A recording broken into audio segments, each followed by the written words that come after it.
ושרים ילוזו והחסידים ברינה ברינה יגילו והחסידים ברינה ברינה יגילו והחסידים ברינה ברינה יגילו והחסידים ברינה ברינה יגילו הם צדיקים. Bon, ce soir, Bezrat Hashem, on va étudier la Mishnah 17 des Pirkei Avot, comme on avait l'habitude. Bezrat Hashem. Là, on va parler de qui? On va parler de Rabban Shimon ben Gamliel. Rabban Shimon ben Gamliel, vous avez peut-être entendu parler de lui. C'était le Nassi Israël. Nassi Israël. Rabban Shimon ben Gamliel, c'était le petit-fils de Hillel Hazaken. Vous vous rappelez de Hillel? Son petit-fils était Rabban Shimon ben Gamliel. C'est de lui qu'on va parler ce soir. Rabban Shimon ben Gamliel, c'était un Nassi. Ça veut dire quoi un Nassi? C'était un premier ministre. Mais un premier ministre dans la sainteté. Nassi, c'était un Nassi. Président, ouais. Un président. Mais avant les présidents, c'était pas comme aujourd'hui. Avant les présidents, c'était la plus haute gamme. Ça veut dire c'était eux aussi des présidents au niveau matériel et aussi présidents au niveau spirituel. Ça veut dire qu'ils avaient ouvert une yeshiva énorme et le grand Rosh Yeshiva, c'était qui? C'était lui. Et en même temps aussi, c'était quoi? C'était celui qui gérait tout. Tout. Un cerveau. C'était tout, mamash, c'était exceptionnel. Et Rabban Shimon ben Gamliel, il est enterré ici pas loin, à Yavne. C'est pas très loin. Ouais. Et. Bravo pour la géographie. Carte Israël, c'est bon. Et. Je dois faire taxi. Et Yavne, c'était l'endroit là où tous ils étudiaient avant. Il y avait un grand empire ici en Israël, dans la ville de Yavne. Il y avait beaucoup de tzadikim, de talmidei chachamim. On voit dans plusieurs Gemara, dans le Talmud, comme quoi il y avait plusieurs fois des réunions. Les grandes réunions se faisaient à Yavne, donc c'était ici. C'est la réunion où il a été Rabbi Shimon Bar. Exact. Kerem be Yavne. Bravo pour l'histoire. Je suis le coup. Ah ouais. Et mamash. Et donc, oh, tiens, vas-y, mets ici. Pardon, excuse-moi. Non, c'est un rendez-vous, ça fait perturbant. Donc, comme on a dit, une petite introduction pour les gens qui n'étaient pas là. Les Pirkei Avot, c'est quoi en fait? Les Pirkei Avot, ce sont des conseils comment appliquer la Torah. La Torah en elle-même, on peut l'appliquer, il n'y a pas de problème à ça. Mais la Neshama de la Torah, c'est-à-dire la raison pour laquelle normalement on accomplit la Torah, ce sont des conseils pour se rapprocher de Dieu. Donc il y a deux façons comment on peut étudier la Torah. Il y a la façon littéralement, c'est-à-dire d'étudier la Torah, d'appliquer ce qu'on applique, et là c'est très bien. Mais c'est pas ça ce que Dieu nous demande. Dieu nous demande quelque chose d'autre. Dieu nous demande d'appliquer la Torah, mais que le fait que je vais appliquer la Torah, ça va me rapprocher de Dieu. C'est-à-dire que la Torah devient des conseils comment se rapprocher de Dieu. D'où on le voit ça dans le Zohar. Le Zohar, il nous dit qu'en vérité, il n'y a pas 613 mitzvot. Il n'appelle pas 613 mitzvot. Il dit il y a 613 conseils. Chaque mitzvah, c'est un conseil pour se rapprocher à Dieu. Mais, comme je l'ai dit tout à l'heure, il y a la façon où la personne, elle accomplit la Torah niveau littéralement, et alors une personne peut accomplir la Torah, mais ça reste très bas, ça reste très mondial, très ici, très terre à terre. Et la Torah, la Chassidut, Rabbeinu Akadosh, ils sont venus pour crier dans le monde en entier, pour essayer d'accomplir la Torah et les mitzvot, pour le fêter que quand je vais accomplir la Torah et les mitzvot, ça va me rapprocher de Dieu. C'est-à-dire que je vais ressentir Akadosh Baruch Hu. Quand je vais mettre les tefilines le matin, ça veut dire, ça va pas être lourd et dur. Pourquoi, combien de temps ça va me prendre et comment je vais les mettre? J'ai pas envie, je vais les faire peut-être ce soir ou après-demain ou je sais pas quoi. Comment. Mais bien sûr, mais c'est ça le problème, c'est que la Torah elle est venue pour qu'on puisse que quand je vais me réveiller demain matin, je vais me dire waouh quel kiff ce soir. Maintenant je vais mettre mes tefilines. Qu'est-ce qui va se passer quand je vais mettre les tefilines? Je vais me rapprocher de Dieu, je vais ressentir Dieu. Grâce à la tefilin, je vais me rapprocher encore un niveau de Dieu, et encore et encore. Et il y a des gens qu'ils arrivent à mettre les tefilin et ressentir vraiment la présence de Dieu. Et ainsi de suite, c'est comme ça qu'on veut qu'on puisse accomplir toute la Torah d'après cette vision-là. Si un homme il arrive à faire ça, c'est exceptionnel. Mais d'après ce qu'on a vu dans l'histoire juive, personne n'a réussi à avoir ces choses-là. Et donc on a besoin à cause de ça des conseils comment accomplir la Torah. Des conseils comment venir vers la Torah. Et une des choses, c'est quoi? C'est les Pirkei Avot, c'est la Masechet Avot. Ce que les Chachamim nous ont dit, chacun avant de mourir, il a dit je vais résumer ce que je crois qui est le plus essentiel qu'un homme il doit faire. Et chacun il dit son mot. Donc ce soir on va étudier le mot de Rabban Shimon ben Gamliel. C'est quoi lui son conseil pour qu'un homme puisse se rapprocher de Dieu sans qu'il y ait aucun problème et d'un niveau où je ressens Dieu tout le temps. Comment il s'appelle celui de la semaine dernière qu'on a vu? Rabban Gamliel, c'était le père. Là c'est le fils, Rabbi Shimon ben Gamliel. Étudié là-bas quand on a fait la veillée là. Non, c'était pas. Ok, donc la semaine dernière on a étudié le père, là on va étudier le fils. Alors Shimon ben Omer, le fils de Rabban Gamliel qui s'appelait Rabbi Shimon, dit comme ça. Kol yamai gadalti ben hachamim. Il disait, sachez mes amis, moi toute ma vie j'ai grandi entre des grands sages. Toute ma vie. Velo matzati la gouf, et je n'ai pas trouvé quelque chose de bien pour le corps d'un homme. El ashtika, que le silence. Je n'ai pas trouvé une qualité la meilleure pour un homme. Et là il parle du corps, ça veut dire matériellement, pas que spirituellement. Matériellement, j'ai pas trouvé quelque chose de meilleur que le silence, c'est-à-dire de savoir se taire. Velo midrash oikar el amaaseh. Et de raconter des histoires, c'est beau et sympa, mais c'est pas ça l'essentiel. L'essentiel, c'est de passer à l'action. Vechol amar bedvarim mevichet. Un grand parleur, chez lui tu pourras trouver beaucoup de péchés. Quelqu'un qui a une grande bouche, quelqu'un qui parle beaucoup, quelqu'un qui se fait faire montrer quelque chose de plus que ce qu'il en est, c'est quelqu'un que si tu vois vraiment, il est rempli de péchés, c'est un malfaiteur. D'ailleurs, pourquoi un homme il doit parler, il doit raconter ce qu'il est, ou ce qu'il fait, ou ce qu'il ne fait pas, etc., etc. C'est parce qu'en vérité, il doit faire montrer aux autres qu'il a quelque chose. Ça veut dire qu'en vérité, il les a pas, mais il doit faire montrer à quelque chose. C'est pour ça qu'il est obligé de parler pour faire montrer. Mais on voit que les grandes personnes, ils n'ont pas besoin de parler. Les grandes personnes, eux, sans qu'on parle, les gens, ils savent exactement qu'est-ce qu'ils ont et qu'est-ce qu'ils n'ont pas. C'est pour cela. On est tous comme ça, nous, aujourd'hui. C'est-à-dire on aime tous parler, on aime tous... ouais. Surtout les juifs, quoi. On aime bien raconter... Ouais. Mais là, mes amis, là, on a appris, on va dire, le niveau très, très simple. On va rester un petit peu sur le niveau très simple, après on va y aller un peu plus haut. D'abord, pour expliquer ça, il faut savoir quelque chose. Il y a eu beaucoup de tzadikim qui ont écrit plusieurs livres sur le fait de parler ou de ne pas parler. Par exemple, le Chafetz Chaim, vous avez bien entendu tous du Chafetz Chaim. Le Chafetz Chaim, il a écrit un livre qui s'appelle Shmirat HaLashon, comment garder sa langue. Et il a consacré toute sa vie pour faire rentrer dans le judaïsme le fait est qu'un homme, il doit essayer de garder sa bouche. Je me permets de parler. On disait qu'il parlait beaucoup. Il parlait, c'est pas quelqu'un qui parlait pas. Ouais. Non mais c'est des gens qui croient, exactement. Il y a des gens qui croient que le fait est que quand tu étudies la halachot de la Shonara, tu dois te taire tout le temps. C'est ça qu'on dit sur son livre aussi. Alors moi je dis exactement l'inverse. Moi je dis que tant que tu n'as pas lu son livre, tu dois te taire tout le temps. Parce que tu ne sais pas si tu dis c'est bien ou pas. Et après que tu l'as lu, là tu peux parler. C'est ça l'histoire. Parce qu'avant, quand tu parles, tu dis des bêtises.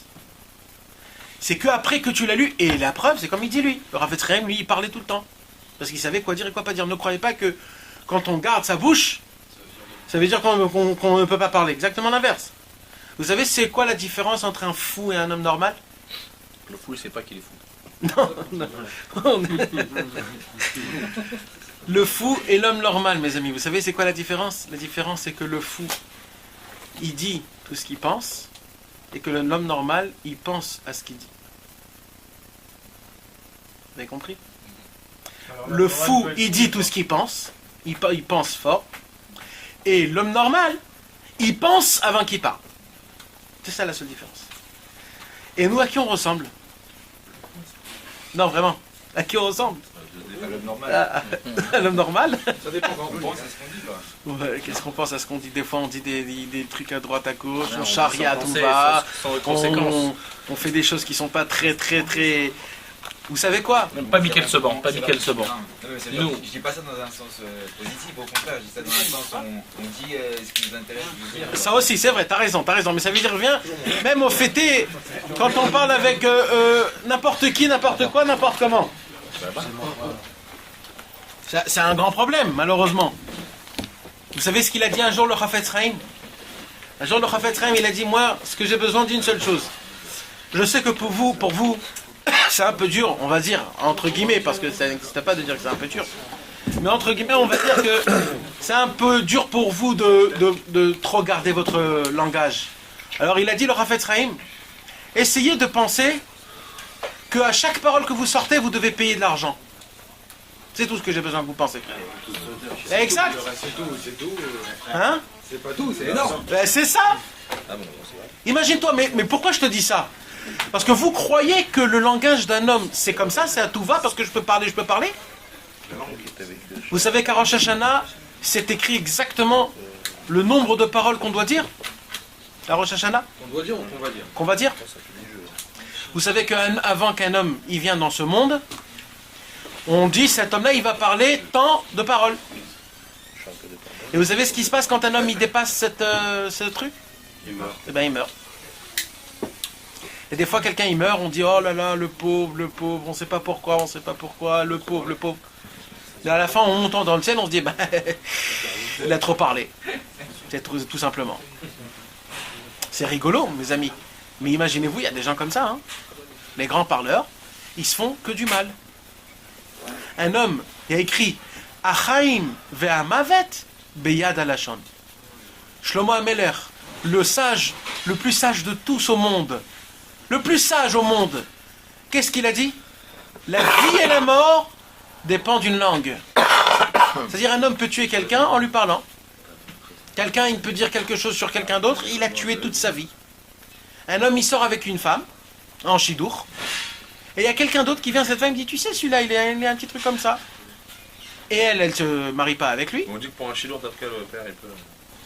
Non, mais ça dépend comment, ça dépend quoi, ça dépend qui, ça dépend comment. Il y a plein, il faut savoir Mais comment. même pour nous, on sait pas, alors qu'est-ce qu'on peut dire? Alors attends, d'abord, il faut, j'ai compris, je sais. Ça, ils mettent... Un quoi? C'est quoi que t'appelles un beau-parleur? Alors attends, petit à petit, on va essayer de développer toutes ces Parce que là, choses. on a tous peur, là. Je sais qu'on a tous peur. Surtout que le travail, c'est le travail de parler. Ça, on en parle demain matin, c'est... C'est ça le problème. Je passe 800 appels par jour. Comment ça va se passer? Ah, je n'ai pas compris. Alors, d'abord, il faut que vous sachiez quelque chose, mes amis. On va pas commencer par le travail, on va commencer d'abord par le Ben Adam la Chavero, c'est-à-dire comment pas faire du mal, Chas v'Shalom, à son prochain, à son ami. C'est une petite réflexion que j'ai à vous donner, mais c'est une réflexion qui construit, ça veut dire c'est pas une réflexion pour rien. Malheureusement, surtout chez les Français, et surtout quand il y a des amis, il y a quelque chose qu'ils adorent faire, c'est les chariades, à tout va. À tout va, à droite, à gauche. Ça peut aller des fois très très loin, et des fois ça se termine en bagarre. Et tout ça à cause de quoi? À cause d'une toute petite chariade, un jeu de cartes, un truc, comme ça. Ils se sont charriés les gars, et dedans, ils ne se supportent pas, et dehors, ils se font faire montrer comme quoi ce sont des amis. Les chariades, en fait, mes amis, ce n'est pas beau. Ne croyez pas que c'est beau. C'est pas beau. C'est pas beau. Les chariades peuvent emmener que des mauvaises choses.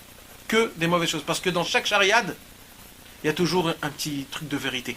On ne va pas charrier quelqu'un qui n'a rien à voir à ça. On le charrie quand il y a quelque chose qui vraiment... Alors vas-y, quand on pousse, et on pousse, et on pousse, alors jusqu'à où ça se termine?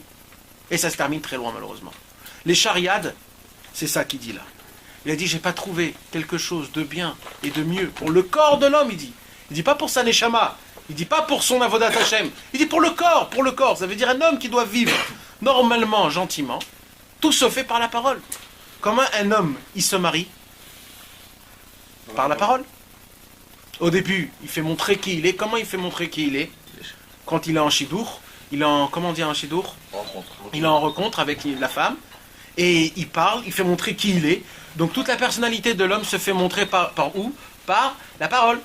Après, comment on achète la femme, c'est-à-dire comment on se marie avec la femme? Par une seule parole. On dit Israël. Au moment où tu as dit ces paroles-là, mes amis, même si c'est pour rigoler, on doit faire un guirouche.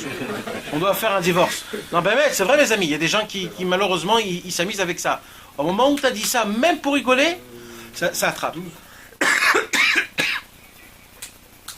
Quand un homme, il veut faire un éder, d'accord? Un éder, c'est quoi un éder? Un éder, c'est plus qu'une promesse. Un éder, c'est comme un pacte. C'est un engagement. C'est plus qu'un engagement, c'est un pacte. C'est 40 fois plus fort que de jurer. Bon, aujourd'hui, on dit je te jure à tout. Malheureusement.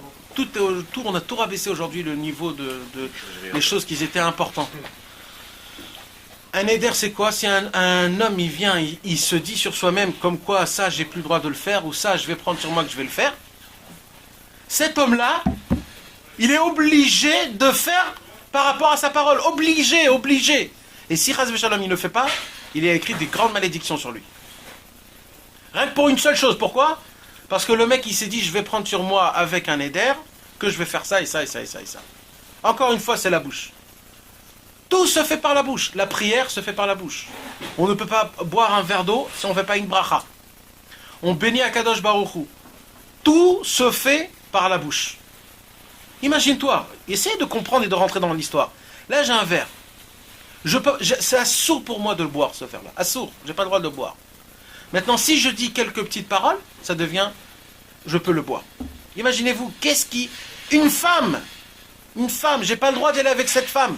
Si je prononce quelques mots, j'ai le droit d'aller avec cette femme. Mais vous imaginez jusqu'à où ça va? C'est très très loin. Donc maintenant, ça c'est des choses comme ça. Mais sachez, mes amis, que quand un homme il parle, quand un homme il se dit qu'il va faire quelque chose, quand un homme il parle avec son ami, quand quelqu'un, Chas v'Shalom, il maudit quelqu'un, il le fait comment? Par sa parole. Ne croyez pas que quand quelqu'un il maudit quelqu'un d'autre, c'est pas rien. Ça fait quand même quelque chose. Il y a un boomerang. Ça va, ça part, ça revient sur l'homme. Il y a des choses qui se passent, qui se font que comment? Par la parole. Vous savez comment Rabbi Nachman de Breslev appelle la parole? Comment Rabbi Nachman de Breslev appelle la parole? Un tir au pistolet. Quand tu tires une balle, tu tires dans un revolver, une balle, ça touche, obligatoirement. Ça peut tuer quelqu'un. Ça fait un trou dans le mur. Et bien chaque parole qu'un homme y sort, c'est une balle qui tire. Comme ça, il dit Rabbi Nachman. Il a dit dans son langage, c'est comme tirant à l'arc. C'est une flèche qu'il envoie. Une flèche. Imaginez-vous, c'est perçant. Une parole, c'est perçant. Un homme peut faire pleurer quelqu'un juste en parlant. Un homme peut faire rigoler quelqu'un juste en parlant. Un homme, il peut acheter quelque chose juste en parlant. La parole d'un homme, c'est tout. Un homme peut se rapprocher de Dieu juste en parlant. On acquit un lien avec notre Créateur juste en parlant, mes amis. La question du siècle. Comment je me rapproche de Dieu? Du sec? Du siècle. Ah. Comment je me rapproche En français que... Comment je me rapproche de Dieu? D'accord? La majorité des gens, malheureusement, qu'est-ce qu'ils vont te dire? C'est trop long, c'est trop dur, on n'est pas à ce niveau, on est en 2014. Vas-y, reste dans ton coin. C'est tous ce qu'on dit dans notre tête. Tous. Même si vous ne le savez pas. Tous. On n'a pas la force. On voit des barbus, on se dit, purée, on ne peut pas être comme lui, on ne va pas étudier toute la journée. C'est impossible. On n'est pas comme ça, nous. Nous, on était là, on était au Club Med, on était ça, on ne peut pas faire ces choses-là. C'est tout ce qu'on se dit dans notre tête. Eh bien, vous savez ce qu'il dit Rabbi Nachman de Breslev? Il dit pipeau. C'est ce qu'il dit. Il dit pipeau. Pipeau à vous tous. C'est du faux. Il y a une seule chose, vous voulez vraiment vous rapprocher de Dieu? Ouvrez votre bouche. Faites bouger votre langue. Parlez. Parlez.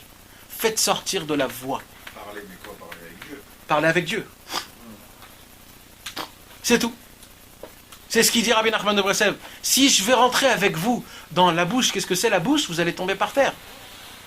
La bouche, si vous savez combien de monde tient sur la bouche. Mais vous vous imaginez même pas. Vous savez, c'est que les juifs qui ont 32 dents. Les goïms, ils n'ont pas 32 dents. Ouais. Est-ce qu'il y a un dentiste là parmi nous? Il n'y a pas de dentiste parmi Pas nous? loin. Hein. C'est pas vos questions, mais il n'a pas été jusqu'au bout, il s'est arrêté à 29. Un beps. Vous savez que c'est que les juifs qui ont 32 dents, mes amis. 32 dents visibles où il y a un vis caché. Mais non, visible. De quoi tu parles? Visible. C'est pas vrai. Bien sûr. 32, vous savez pourquoi c'est quoi 32? Quelqu'un qui se convertit, ça pousse après Ça pousse. Non, lui, il les a parce que tous les convertis, ils sont déjà juifs avant. Mais ils ne savaient pas. C'est-à-dire, genre, tu vois quelqu'un qui a 32 dents, tu dis, toi t'étais juif. On va pas rentrer dans ça. On va pas rentrer dans ça. On va convertir. Extraordinaire ça. Ouvre ta bouche, je vais te dire tout de suite. Voilà, c'est bon. C'est incroyable que tu... Voilà, il a des dents qui poussent. Je sais pas, on va pas rentrer dans ça. Vous avez toujours les super bonnes questions, vous. Mais je sais pas comment ça marche. Normalement, ça doit pousser. Oh, il y a déjà, ou je sais pas comment. C'est-à-dire, demain tu comptes un gars, il a pas. Non, dedans. il en a pas. Non, on va pas rentrer dans ça. Même le.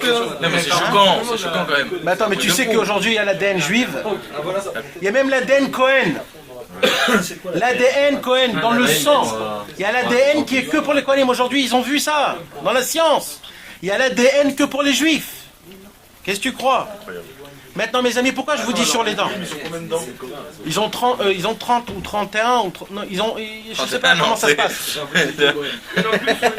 Je sais pas comment. Non, ben mec, mais je vous dis vraiment. 30 Tout ça pour dire quoi? Que 32 c'est quoi? 32, c'est quoi le numéro 32, mes amis? C'est les 32 portes de la Bina. C'est le lève, c'est le cœur. Notre cœur est dans notre bouche pour les juifs. Le lève, 32, c'est le numéro de lève. Notre cœur, on le fait sortir par notre bouche. Les gens qui ne sont pas juifs, ils n'ont pas cette qualité-là de faire sortir leur cœur dans leur bouche. Alors qu'est-ce qu'ils font? Comment ils font un goy quand il a des sentiments? Comment il fait? Eh bien, il se conduit comme un animal. Il se conduit comme un animal. Il va aller chez une femme, il va aller chez l'argent, il va aller chez les honneurs, il va aller chez les choses comme ça. Comme ça, lui, il explique ses sentiments. Comment un juif ressent un sentiment, comment il le fait ressortir de chez lui? En priant, en étudiant la Torah, en louant Dieu. Combien de livres dans la Torah il y a de louanges envers Dieu? Combien? Chez les goy, on n'a pas un seul de louanges. Un livre en entier que de louanges. Est-ce que vous avez déjà vu? Moi, j'ai cherché, moi, mes amis. Eh bien, chez nous, il y en a plein des livres de louanges. Pourquoi? Parce que c'est quoi le louange? Louange, c'est l'amour qui est beaucoup plus haut que l'envie du corps. Nous, on a complètement, malheureusement, c'est à cause des péchés, mais on va prendre un juif, un vrai juif. Lui, un vrai juif, il y a une différence énorme entre l'amour et le désir. Nous, aujourd'hui, on a complètement inversé l'amour et le désir. Nous, quand on se marie avec une femme, n'allez pas me dire que c'est parce que c'est l'amour. N'allez pas me dire ce truc-là. C'est parce qu'on désire, on la kiffe, elle est super belle, elle me fait rigoler, je kiffe avec elle. Donc en fait, tout c'est égoïsme, quoi. C'est tout moi, elle me fait kiffer. Mais chez les vrais juifs, c'est quoi l'amour? L'amour, c'est quelque chose de beaucoup plus sain, beaucoup plus fort, beaucoup plus sentimental. C'est quelque chose qui ne touche pas du tout le physique. C'est quelque chose qui est dans l'âme. C'est pour cela il y a écrit, excusez-moi que je vais vous dire ça, parce que là on n'a pas... C'est pour ça qu'il y a écrit, chez les juifs, quand on fait l'acte du zivoug, c'est-à-dire de la reproduction, il y a écrit dans la halacha qu'on n'a pas le droit de faire comme ça tout de suite. Parce que ça ressemble à quoi? À un lion qui dévore. Voilà à qui on ressemble quand on est avec nos femmes. À un lion qui dévore. La halacha nous dit qu'avant, il faut la parler. Il faut lui parler. Lui dire combien tu l'aimes, combien elle est importante pour toi. Et là, c'est quoi? Ça s'appelle en hébreu le pius. Je ne sais pas comment on dit en français le pius. Pius. Ça veut dire quoi? Ça veut dire en fait tu crées dans la tête de la femme ton apparence. Et ça s'appelle une vraie Accouplement. Un vrai accouplement. Accouplement, c'est que c'est pas corps à corps. C'est âme à âme. dans la pensée de la femme, elle doit avoir la face de son homme. C'est ça qui crée un vrai enfant. C'est pas quand chacun il pense à quelque chose d'autre et va savoir ce qui se passe. Ça, c'est pas un vrai accouplement, ça. Ça, c'est un accouplement corps à corps, comme des chats, dehors. Bien sûr. Nous, c'est quelque chose de beaucoup plus haut. Pourquoi je vous dis tout ça? C'est quoi qui fait toutes ces choses-là, mes amis? C'est la parole. La parole, elle a la force la plus grande qui peut casser même la chose la plus dure au monde. Il y a un proverbe comme ça, je ne me rappelle plus comment on dit. La parole, elle a la force de casser la pierre la plus dure qui puisse exister.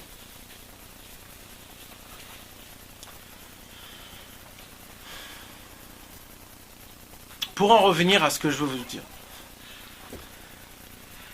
En vérité, Akadosh Baruch Hu nous a donné le cadeau le plus exceptionnel qui puisse exister, mes amis. Vous savez, en vérité, la seule chose qui nous différencie d'un animal, c'est quoi? La parole. C'est la parole. C'est pas le fait est qu'on marche à 2 et eux ils marchent à 4. C'est pas ça. La seule différence qu'un homme il parle et une bête ne parle pas. Donc en vérité, la seule, imaginez-vous, quand on prend ce cadeau de Dieu qui nous a donné la parole, le fait est d'avoir un dialogue avec quelqu'un, de s'échanger des idées, de s'échanger des histoires, des blagues, des choses comme ça. On prend ce cadeau exceptionnel et qu'est-ce qu'on fait? On le salit à tout va. On dit des méchancetés, on dit des mensonges, on raconte du lachon hara, ou alors du motzi shemra, ou alors de la rechilut. C'est toutes sortes de mauvaises paroles quand tu vas chez lui, tu dis, tu sais, il t'a fait ça. L'autre, tu sais, lui, il t'a fait ça. Des fois, c'est mensonge, des fois, c'est vrai. Je suis là, comment il a fait hier. Et vas-y, tu racontes des choses pour que l'autre, il sache qu'il est comme ça et comme ça. C'est toutes les sortes de mauvaises choses comme ça qu'un homme peut faire à son prochain. Ou alors, on parle mal. Vous savez ce qu'il nous dit la Torah, et surtout la Chassidoute, le Zohar HaKadosh, Rabbeinu, il en parle beaucoup. Il dit que, comment on arrive, il dit comme ça. Il dit notre âme en fait c'est quoi? C'est comme une fleur. D'accord? C'est une fleur elle est en train de mourir tout le temps, notre neshama. Comment on fait pour qu'elle puisse fleurir? Pour qu'elle puisse être super belle, ouverte comme il faut, bien beau, belle. Le soleil de la fleur, c'est quoi? C'est la parole. Il dit Rabbi Nachman, pourquoi il nous dit tout le temps de parler quand on fait des doutes? Quand on a des languissements, il dit il faut dire des languissements dans notre bouche. Ça ne suffit pas d'avoir des languissements. Quand j'ai envie, par exemple, de mettre les tefilines, j'ai envie de mettre les tefilines, j'arrive pas à les mettre, mais j'ai envie de les mettre. Il dit Rabbi Nachman, ça ne suffit pas, dis ça dans ta parole. Ainsi de suite, quand tu vois quelque chose de bien chez ton ami, ça ne suffit pas juste de voir qu'il est bien, quand tu veux faire Azamra, quand tu veux trouver des points positifs. Il faut le dire dans ta parole. Celui-là, il fait ça, et pour moi, c'est super beau. Il faut tout faire sortir par sa bouche. Pourquoi? On dit que même ça, c'est la shonara. Non. De dire du bien de quelqu'un, c'est même ça peut être la shonara. Non, Je parle pas de la... non. Mais c'est pour ça qu'il faut... La semaine, toi et moi, on est seuls, je dis deux, Vincent, comment il est gentil. C'est la shonara, non? Non. Mais ça, tu pourras amener. Ça dépend comment et pourquoi. Si par exemple, moi, je crois sur lui quelque chose de pas bien, Chas Shalom, et toi, tu viens de dire ça, ça c'est pas On peut bien. pas savoir ce que l'autre y pense en vrai derrière, on ne veut pas entendre, on ne veut pas rentrer dans ça. C'est pas faux. On a peur que la personne en face de toi elle te réponde mal sur Mais ça aussi, peut-être. Non, Je sais pas, moi. même pas parler. Bon, j'ai rien dit, allez. C'est pour cela il faudrait un À la voix jour... off, c'est toi. Mais tu sais que ça a été. Il y a des trucs comme ça. Ils ont fait par rapport à la fleur. Ils ont enfermé des fleurs dans une pièce. Des fleurs dans une autre pièce. Exact. Et là, Ici, ils ont dit... des Exact. insultes. L'autre, ils ont dit des bonnes choses. Là, ça meurt. Et là, c'est. Mais je vais aller encore plus loin que toi. C'est vrai. Je crois 108%, mais. Sur Internet. Mais tu peux faire ça. La parole et la fleur. Moi, je vais aller encore plus loin. Insulte une fleur toute la journée, elle va mourir. Lui, des belles paroles, elle va. Mais je vais aller encore plus loin. Pourquoi? Tu sais que de là, ça vient les fleurs dans un couple? De là, ça vient les. Pourquoi un homme, il donne des fleurs à sa femme? Ah, je crois qu'il lance des fleurs. Non. Pourquoi? C'est ça, l'origine de ça, c'est ça. C'est en fait, quand il y a quelqu'un qui vient inviter, j'ai quelqu'un d'autre et qui apporte des fleurs, c'est qu'il dit, moi, je veux pas avoir de problème. Ici, on va parler que des bonnes choses pour que les fleurs puissent continuer. C'est ça la racine des fleurs. C'est pour ça qu'on donne les fleurs Shabbat. Pourquoi? Parce qu'on dit, si la semaine vous avez explosé, au moins Shabbat on n'explose J'ai un pas. problème, C'est bien. chez moi, il dure pas 2 jours les fleurs, je rigole. Non mais mes amis, je vais aller encore plus loin que ça et je suis sûr que vous avez déjà vu. C'est le contraire. Il y a un grand rave qui s'appelle le Rav Zamir Cohen, je suis sûr que vous l'avez déjà entendu. Et il a fait une expérience, et il a pris les expériences, il a fait des photos, mes amis, c'est pas Stam, hein. Tu vois les photos, il les a imprimées dans son livre, et tu vois exactement les photos, et il dit, vous pouvez faire ça tous chez vous, d'accord? Qu'est-ce qu'il a fait? Il a pris de l'eau, il a pris une petite goutte d'eau, et cette petite goutte d'eau, il a mis dans le freezer, c'est-à-dire dans le, comment on dit, dans le congélateur, mais un congélateur qui est très spécial, c'est-à-dire que quand tu mets cette goutte, tout de suite elle devient congelée. Elle jette tout de suite, c'est puissant 1000, puissant je sais pas combien. D'accord? Maintenant, qu'est-ce qu'il a fait? Il a dit une mauvaise parole, c'est-à-dire... Il a insulté le verre d'eau. Ouais, il a insulté. C'est pas beau. Il a dit pas beau, il a dit mensonge, il a dit méchant, toutes des mauvaises choses comme ça. Sin'a. Par exemple, comment on dit Sin'a? La haine. Il a dit plein de paroles qui sont pas bien. Sur plein de sortes de gouttes. Il a mis dans le congélateur, il a fermé.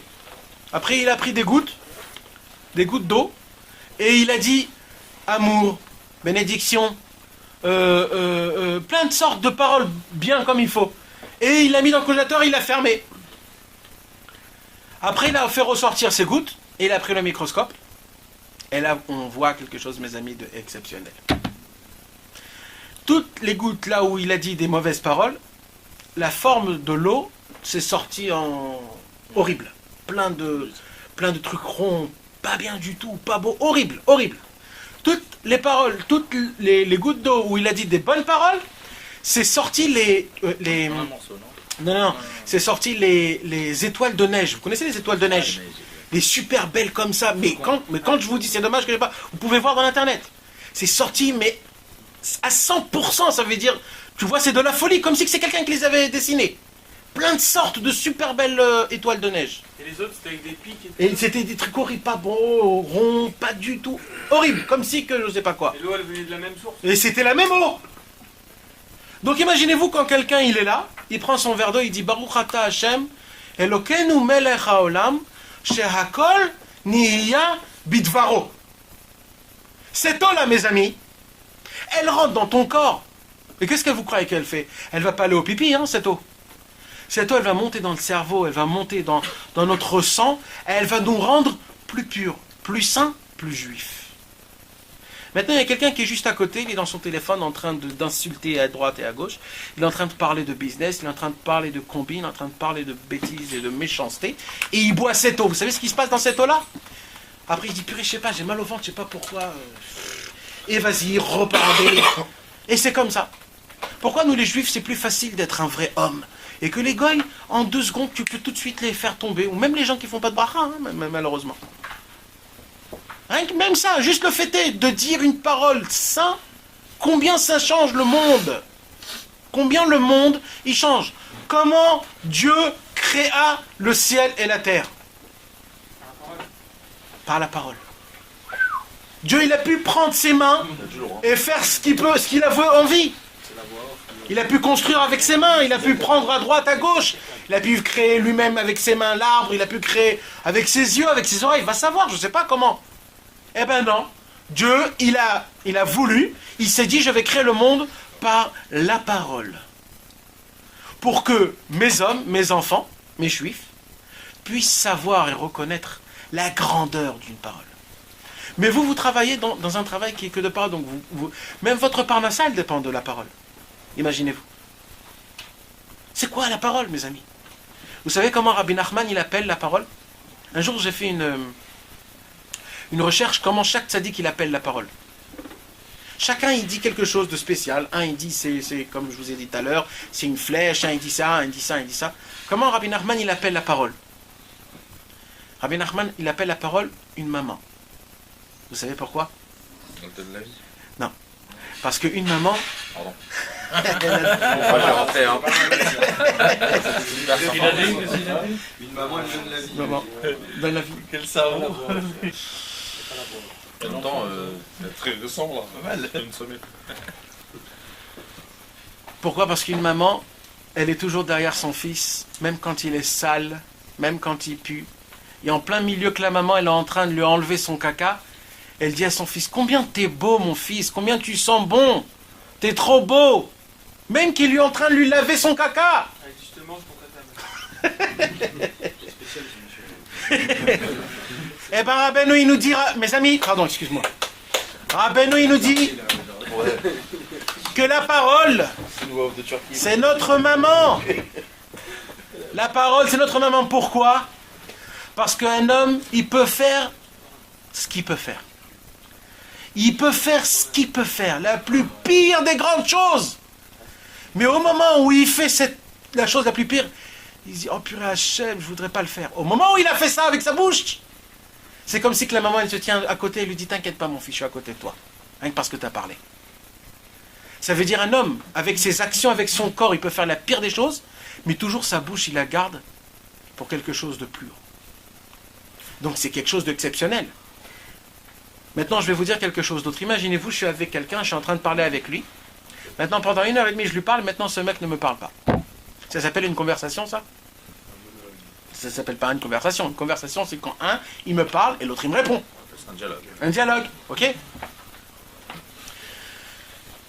Quand une personne, elle fait une mauvaise action, c'est juste le corps. C'est le corps. Ok, le corps, il va recevoir des coups. Mais l'aneshama, le plus profond de tout, c'est quoi? C'est la parole. Avec la parole, tu peux rentrer dans le plus profond des plus profonds du corps de l'homme. Et tu peux le faire pleurer. Tu peux le faire rendre ton ami à tout jamais. Tu peux faire le rendre l'homme le plus proche de toi, rien que par la parole. C'est pour ça qu'au moment où un homme, même s'il fait les choses les plus pires, il dit Rabbi Nachman, quand il garde sa bouche pour Dieu, c'est-à-dire il dit ses sentiments les vrais, les plus hauts, en disant à Kadosh Baruch Hu, Hachem, je fais quelque chose de pas bien, mais je suis pas là du tout, en vérité, c'est pas moi. C'est mon corps, c'est pas moi. Ou alors sauve-moi Dieu, je t'en supplie, sauve-moi. Rien que quand il dit ces paroles-là, il fait renaître sa neshama. Vous allez voir qu'après il va repartir de cette parole-là. Maintenant je vais vous raconter une autre histoire, mes amis. Et là ce que je vais vous raconter, mes amis, c'est pas des bobards, hein, c'est du vrai sur vrai. Ok?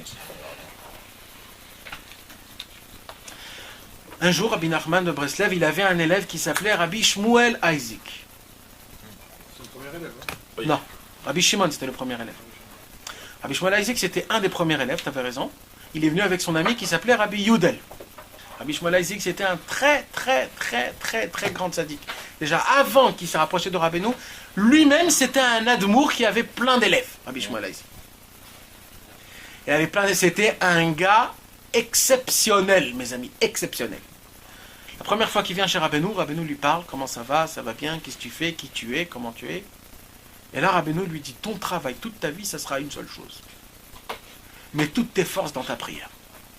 Comme ça, il lui a dit. Alors, Rabbi Shmuel Isaac, déjà avant qu'il s'est rapproché de Rabbeinu, il priait rien que le matin, Shacharit, 8 heures. 8 heures.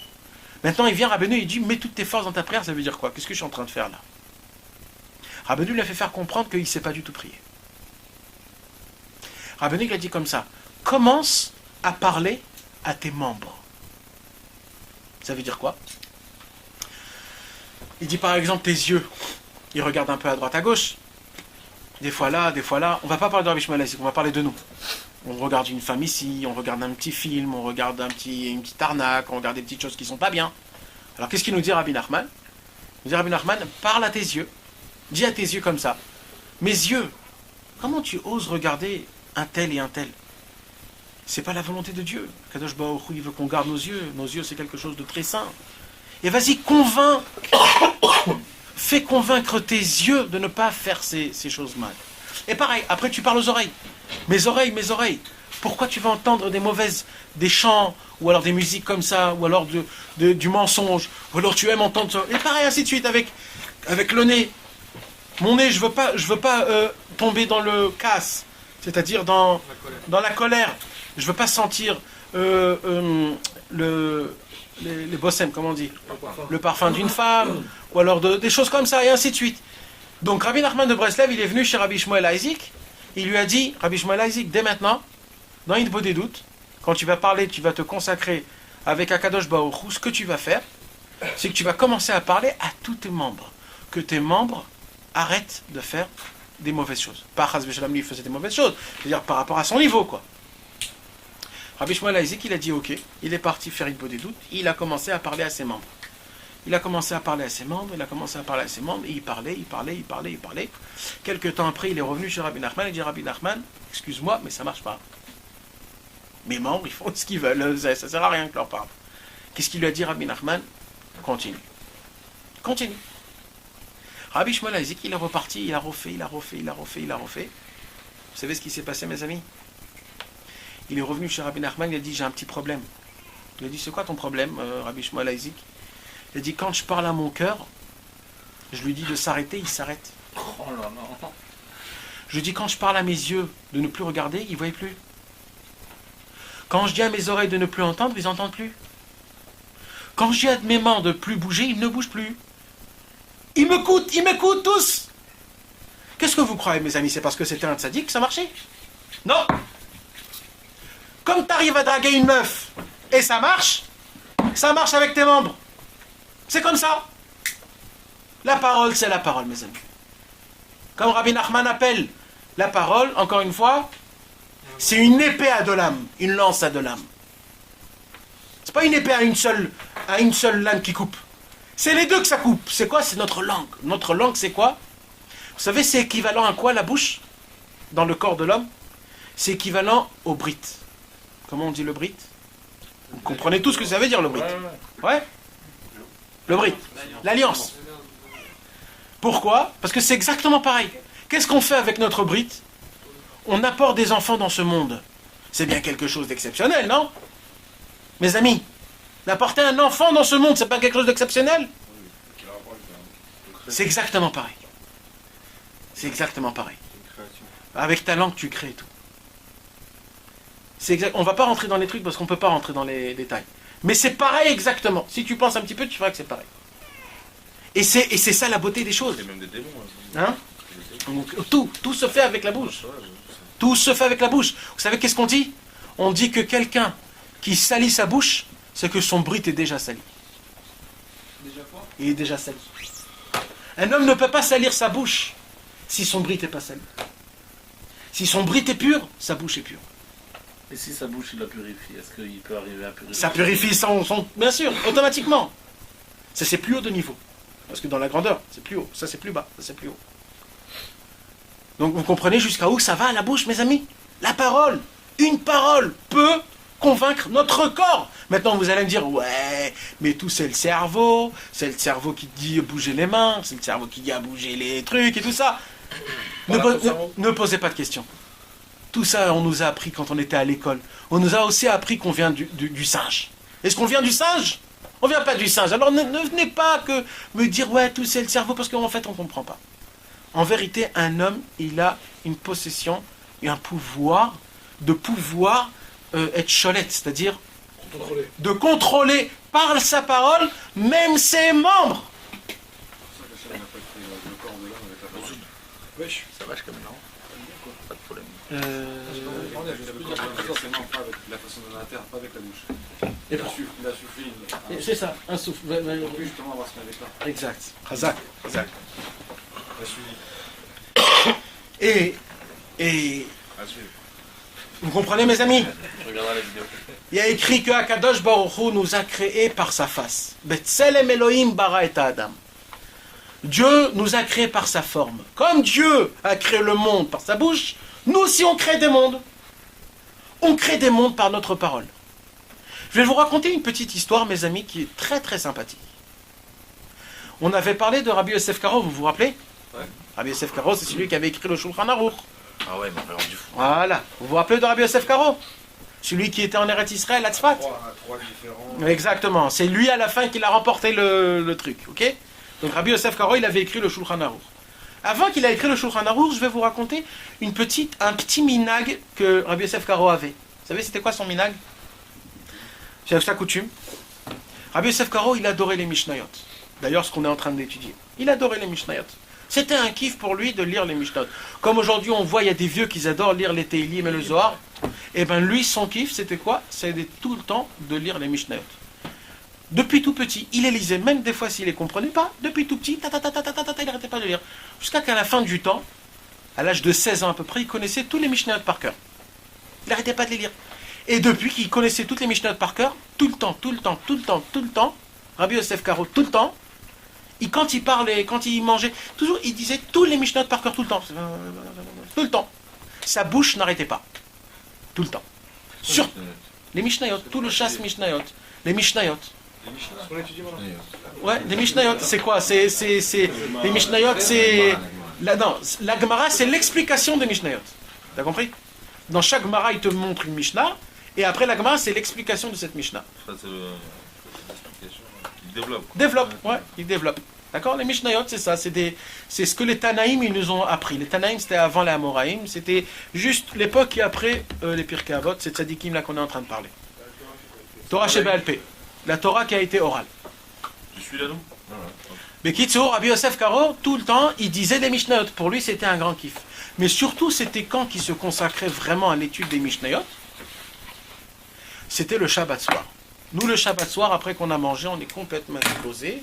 On pense qu'à une seule chose, d'aller s'allonger et s'endormir. Et pourtant, juste avant, on dit on va tenir. Hein. Ouais. On dit on va tenir. Ouais, on va et je vais lire un petit peu quelque chose et tout ça. Et t'arrives, tu bois ton truc, ton fait ton Birkat Amazon, tu dis là, je peux plus bouger là. Et moi j'ai pas une queue là aussi. Moi, j'ai pas pris la Va savoir. Va savoir. La Torah est une. Vous avez compris?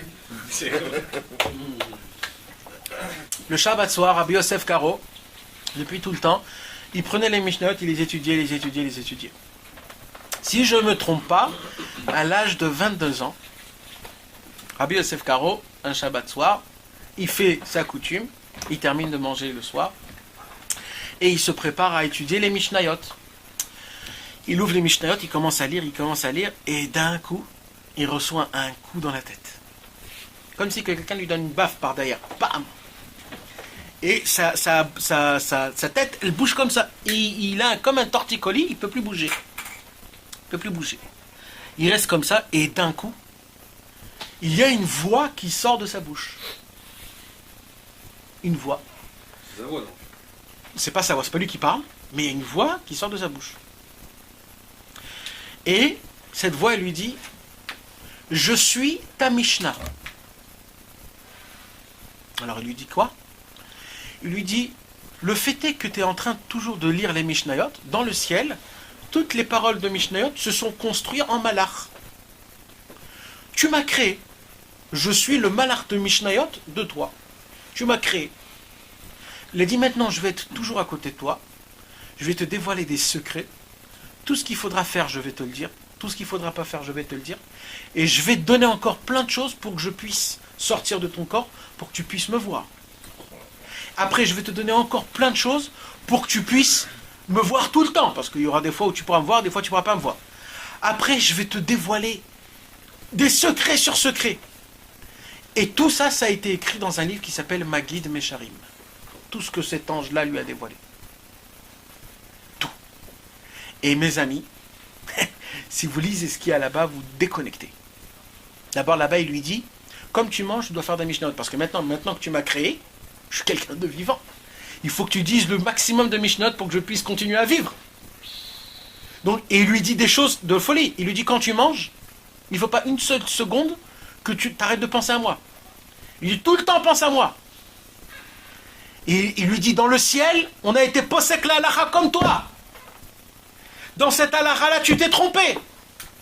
Ça revoit. Après un jour... Ça, c'est quand il écrit le jour. Ouais. Après un jour, sa femme est partie de Rabbi Yosef Karo. Il dit, ne t'inquiète pas, ta femme est super bien en haut. Et en haut, grâce à toi, on lui a donné un monde que pour elle. Grâce à toi, parce que dans le ciel, tout le monde te connaît. Et il lui a dit, on va te donner une femme, que cette femme, c'est la réincarnation d'un très très grand tzaddik. Mais je te dis pas c'est qui pour pas que tu rabaisses pour pas, parce que... Et il lui dit, fais très attention de jamais lui mal parler, parce que c'est un très très grand tzaddik. Ouais, il est revenu en femme. Et c'est un tzaddik qui est revenu en femme, et lui s'est marié avec celle-là. Ouais, j'ai compris. On ne sait pas pourquoi, on va savoir. Et vas-y, il y a plein de choses. Un jour, il s'est passé quelque chose de mal. Quand il s'est passé quelque chose de mal, il n'a pas vu le Maguid. cet ange. Il a commencé à pleurer, à pleurer, à pleurer. Cet ange-là, il lui dit, qu'est-ce que tu crois? Quand tu vas faire des choses mal, je vais venir vers toi. Il faut que tu sois quelqu'un de fort, de très fort, sinon je ne peux pas venir vers toi. Tout ça, c'était grâce à quoi, mes amis? Il a juste dit plein de paroles de Gdusha. Ces paroles-là, ils ont créé un ange vivant qui venait aider Rabbi Yosef Karo. Vous savez qu'il n'était pas le seul? Rabbi Moshe Chaim Luzzatto. Vous avez entendu parler de Rabbi Moshe Chaim Luzzatto? Le réincarnation, le Gilgul de Rabbi Akiva. Rabbi Moshe Chaim Luzzatto, il a écrit Mesilat Yesharim, il a écrit Derech Hashem, il a écrit Da'atout Vunot, il a écrit plein de livres. C'était un très très grand tzaddik. Lui, il n'y a pas 500 ans, lui, il y a à peine 200 ans, le Ramchal. Le Rabbi Yosef Karo, c'est il y a 500 ans. Le Ramchal, il y a à peine 200 ans. D'accord? Le Ramchal, mes amis, à l'âge de 20 ans, lui, c'était le Zohar, lui. Il n'arrêtait pas de lire le Zohar. Le Ramchal, à la force de lire le Zohar, il a créé un ange de Zohar qui venait, qui le dévoilait des secrets sur secrets. Et il a écrit un livre, le Ramchal, qui s'appelle Zohar Tinyana, Zohar phase 2. C'est tous les secrets qu'il lui a dit. Tout ça grâce à quoi, mes amis? Grâce à une seule chose. Le fait est juste de parler et de parler, de parler. Quand un homme y parle, il jette un venin. Ou alors, il jette une potion de vie. Ça dépend ce qu'il parle. C'est vraiment une flash.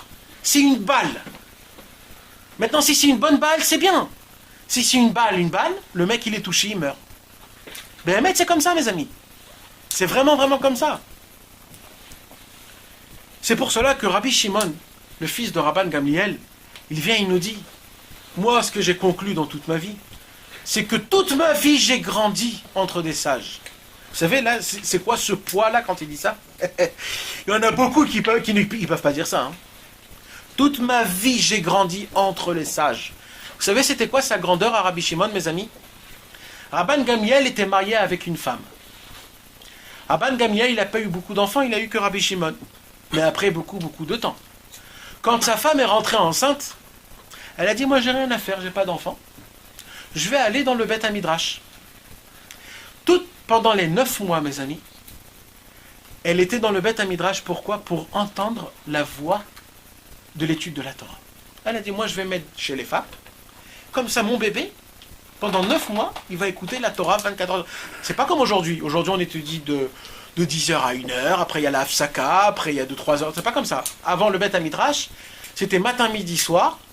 Toute la nuit, tout le temps rempli. Tout le temps. Tout le temps rempli. Et elle dormait, elle mangeait, tout le temps. Quand il est né, Rabbi Shimon, elle a dit, comme j'ai fait ça, je vais prendre ma poussette, je vais le mettre dans le Beth Hamidrash. Bekitsu, Rabbi Shimon, toute sa vie, il a entendu des paroles de Torah. Toute sa vie. C'est ça. Kol yamai gadalti ben hachachamim. Toute ma vie, j'ai grandi entre des sages. Toute ma vie. C'est quand même quelque chose. C'est quand même quelque chose. Et qu'est-ce qu'il dit? Il dit la force la plus grande au monde, c'est quand un homme il sait se taire. Ça veut dire quoi quand un homme il sait se taire? Alors là, mes amis, maintenant qu'on a parlé de la grandeur de la parole, on va parler maintenant d'une autre face de problème. Rabbi Nachman, dans le Likutei Moharan, la Torah 64, nous parle d'un très très grand problème. C'est quoi ce problème-là qui nous parle? C'est des sortes de questions qu'on se pose et qu'on conclut des conclusions, qu'on base notre vie sur ces conclusions, mais en fait, c'est des grosses bulles d'air. Par exemple, on va dire un tout petit exemple parce que je n'ai pas un exemple. Par exemple, il y a quelqu'un qui est là, que je connais très bien, d'accord? C'est un voisin. Je me suis mis dans ma tête que ce voisin ne me supporte pas. Maintenant, rien du tout. Vraiment, aucun rapport. Mais, chaque chose qu'il va voir, il va dire, tu vois, il ne me supporte pas ce mec. Et il va conclure des conclusions jusqu'à qu'il va faire des choses et jusqu'à qu'il va aller tellement loin de le faire expulser de chez lui à la maison. Et vas-y, et un monde en entier se passe. Rien que pourquoi? Parce qu'un jour, il s'est réveillé du mauvais pied et il s'est dit, celui-là, il ne me supporte pas. Maintenant, ça, c'est bien, ça. Mais imagine-toi dans un travail. Un homme y croit qu'il va peut-être faire ça parce qu'il veut gagner ça, parce qu'il a besoin de donner ainsi, et il veut acheter ça, il veut un truc ça, et vas-y, il se crée un truc, il se dit moi j'ai besoin de faire ça, et de ça. Il construit, il se base pour une conclusion de hyper naze. Ah, on va dire un autre exemple qui est plus sympa, d'accord, la bourse. La bourse, personne ne sait quand ça va monter, quand ça va descendre. Il y a quelqu'un qui a jeté un tout petit mot qui veut peut-être dire qu'il faut investir là, parce que ça peut être l'explosion. Lui, il va dire à l'autre, l'autre, il va dire à ainsi, et Jean, Paul, Poire, et tout ça, etc., etc., etc., jusqu'à que le mec, il va mettre des milliards, et en fait, c'était pas du tout ça, il parlait même pas du tout des bourses. Une conclusion. Maintenant, de quoi je vous parle, moi? Moi, je vous parle de quelque chose d'autre. Malheureusement, on va pas rentrer dans ça parce que c'est un peu compliqué. Mais malheureusement, on a grandi dans un environnement qui n'est pas très judaïque. Comme je vous ai dit tout à l'heure, déjà on a appris plein de philosophies qui sont horribles. Comme par exemple que l'homme vient d'un singe. Nous on est des juifs, Baruch Hashem, on ne pense pas à ça, mais imagine-toi qu'il y a des goïms qui sont hyper convaincus qu'on vient vraiment des singes. Mais vous imaginez, on vient des singes, et des gens qui sont hyper sérieux. Maintenant, ça c'est bon, on a compris que non. Mais des conclusions comme quoi l'homme il doit faire ça, et que c'est normal de voir des films, que c'est normal de sortir, c'est normal d'y aller avec un tel, et etc., de faire plein de choses que c'est pas très bien. C'est très normal que quand on va pas bien, tout de suite on va prendre un cachet. C'est très normal que quand je me sens pas très bien, tout de suite je vais au docteur. Je me pose même pas de questions. C'est très normal que... Et ben c'est ainsi de suite. Aujourd'hui, il y a des gens, quand ça va pas bien, ben on se bourre la gueule. Ou alors, plein de choses comme ça qui sont habituelles dans ce monde, qu'on s'est habitué. Mais tout ça, mes amis, en vérité, ce sont des conseils du Yetzer Hara pour nous faire oublier Dieu. Quand je ne sens pas bien, quand je suis un petit peu malade, quand je ne me sens pas très bien, quand ça va pas très bien à la maison. Normalement, on doit se jeter vers qui? Vers Dieu. Tout ça, ce sont des petites ficelles que Dieu il a avec nous. Mais le Yetzer Hara, il a essayé de trouver à toutes les ficelles de Dieu un point de repère. Quand tu es malade, le docteur. Tu as mal à la tête, prends le cachet. Quand tu as ça, va faire ça. Quand tu as ça, va faire ça. Quand tu te sens pas très bien, mets-toi un film de 3 heures. Tout ça pourquoi? Pour ne pas penser jamais à rien à Dieu. Qu'est-ce qui se passe en fur et à mesure? C'est que tu trouves qu'il y a des conseils vraiment dans ce monde. Il y a vraiment une solution dans ce monde. Une solution matérielle. Oui, il y a une solution matérielle. La preuve, c'est que quand j'ai mal à la tête, je prends un camol, ça va très bien. J'ai trouvé une solution. Ça marche. Maintenant, quand j'ai besoin d'argent, je vais travailler un peu plus, je vais gagner un peu plus d'argent, ça marche. On dit qu'il aime pas ça, le bon Dieu. Il ne supporte pas ça. Plan B. Maintenant, ainsi de suite. Quand il se passe ça, il y a ça. Quand il se passe ça, je vais faire ça. Ça veut dire je suis mon Dieu à moi-même. Ça s'appelle des conclusions. Ce sont des questions que j'ai contre envers Dieu. Comment Dieu me fait ça? Alors, au lieu de me répondre ces questions-là, je conclus. Et quand je conclus, je me base sur des bases. Que la camole m'enlève le mal de tête. Que le dentiste m'enlève le mal de dents. Et ma vie est super bien. Comment ça va? Très bien aujourd'hui. Hein? C'est quoi la solution? On ne cherche pas la solution. Moi, je veux d'abord vous enlever cette conclusion. Je veux vous enlever ce savoir-penser-là. De ne pas penser comme ça. Ça, c'est robotique. Ça, c'est trop robot. Nous, on n'est pas comme ça. C'est pas comme ça que ça marche. Nous, on doit savoir une seule chose. Tout ce qui se passe dans le monde, c'est Dieu qui le fait. Quand il y a quelque chose qui n'est pas normal, c'est que toi, il y a quelque chose que tu as fait qui n'est pas normal. C'est Dieu qui le fait aussi. Non.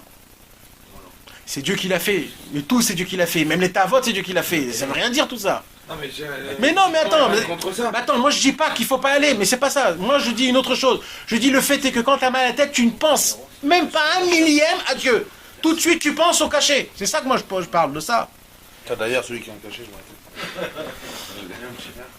De ça que je parle. Quand on prend un médicament et qu'on prend un médicament et on boit de l'eau, on ne peut pas l'avoir dessus.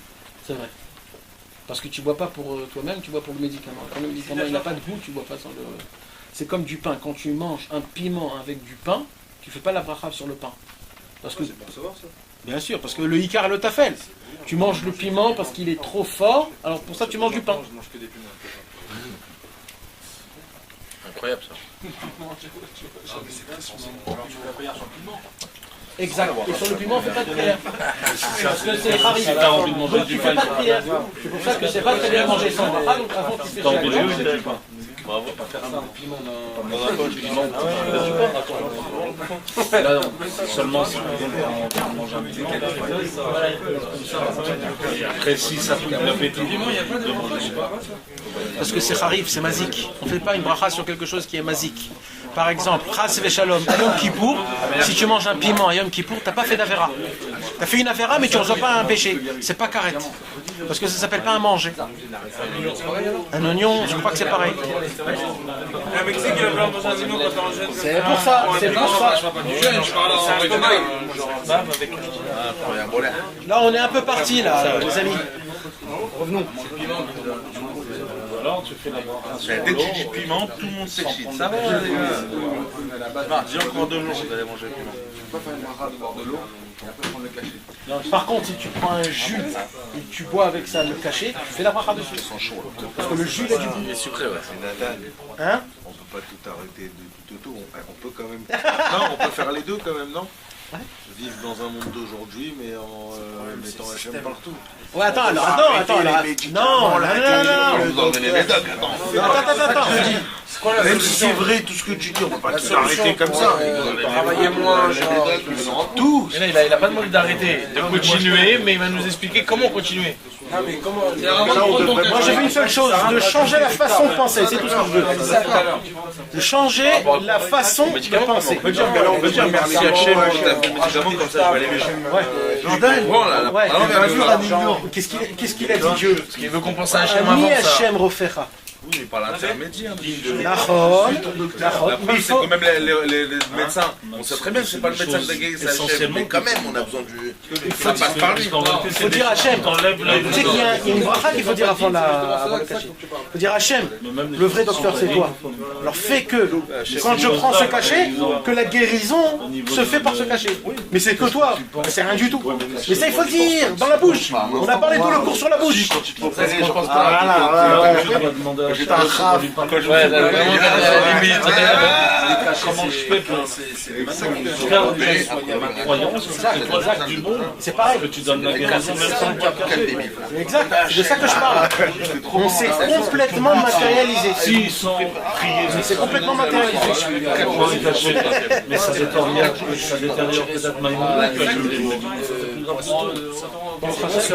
C'est ça qu'il est en train de dire, c'est ça qu'il va nous dire. Comment tu prends le cachet sans détériorer C'est vrai qu'avant les gens ils soignaient avec des plans. un igname Des huiles. c'est un igname de voir comment Hachem il va te guider. Quand tu vas prendre le cachet, tu vas pas détériorer la vie. C'est pas seulement ne pas la détériorer de façon dans ton intelligence, tu vas non, c'est Hachem. Je veux dire, avoir la croyance, dans ton cœur, C'est pour ça que j'arrête. que Kadosh Baruch Hu, il a donné la guérison dans ce cachet. Ici il me donne ma tête. Alors c'est là où tout dépend de la personne. Si par exemple une personne a passé 5-6 ans, Monsieur, on s'est éloigné là. Là, franchement. c'est prendre le cachet et avoir la guérison.